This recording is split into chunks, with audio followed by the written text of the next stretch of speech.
It was my mom used to do triathlons. And what she would say is, when you get out in the lake and you're doing this big swim, you're swimming a mile or however far it is, and it looks impossible. Like you look out across the lake and there's like these buoys and they're tiny, in the distance. But in between are like smaller buoys. And so, she had this great kind of thing. Anytime in my life when things got tough, she would say, just keep your head down and just look to the next buoy.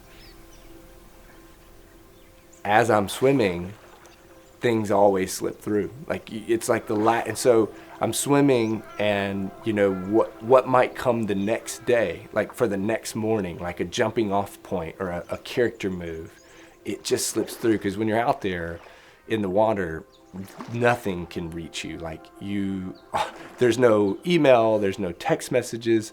I have earplugs in, but I do get these kind of, in the stillness is where you find inspiration. And that's something that I think in this day and time, it's really hard to find that stillness.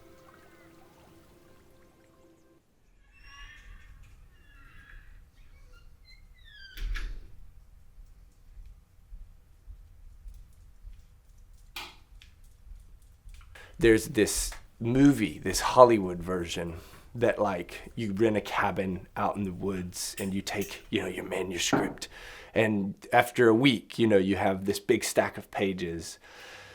And I think a lot of young authors or creatives in general kind of fall victim to that idea.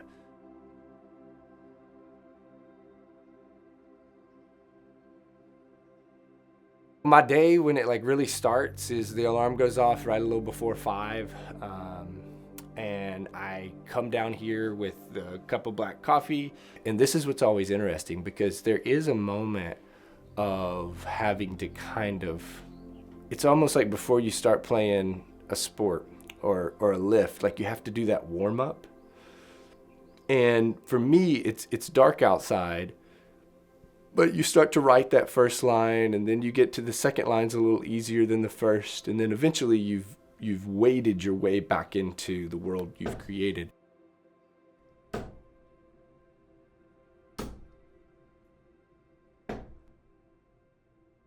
I heard something about being sedentary is just as bad for you as like smoking a pack of cigarettes a day. So I'll set like a timer on my phone, and usually I'll do like an hour or more. And when it goes off, I will like get up and then do something. And so I'll do workout, and I might, do one set of like 4 or 5 different exercises, and then come back and then go back an hour later and do the next set of 4 or 5 of the exercises.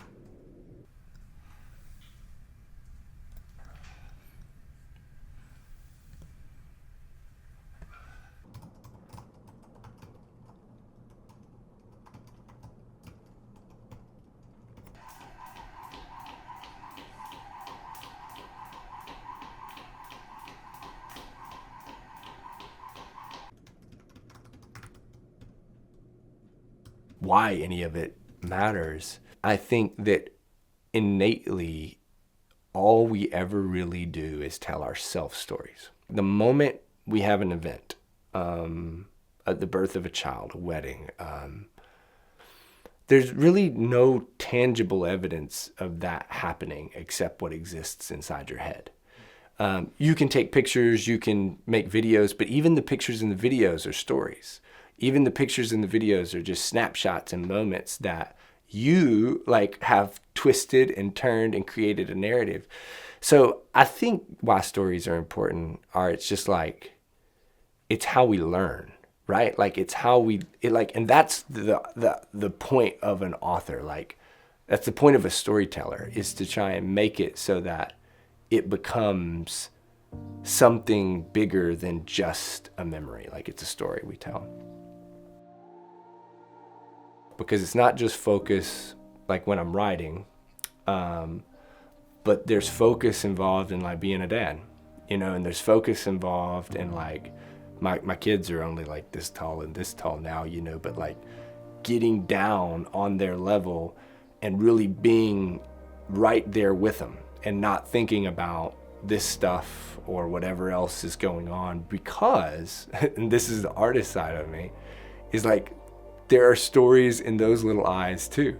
Like there are stories, like if I'm not fully living that moment as a dad, A, I'm not being that great of a dad, but B, as a storyteller, I'm also like, I won't remember, like I won't remember those moments and those memories. So it's this paradox. It's a true dichotomy, because like in order to write, you have to be of the world you've created. But in order to write, you have to be fully involved in the world, the real world. You have to live, to have things to write about. So that's something that I also always think about. I think that's it.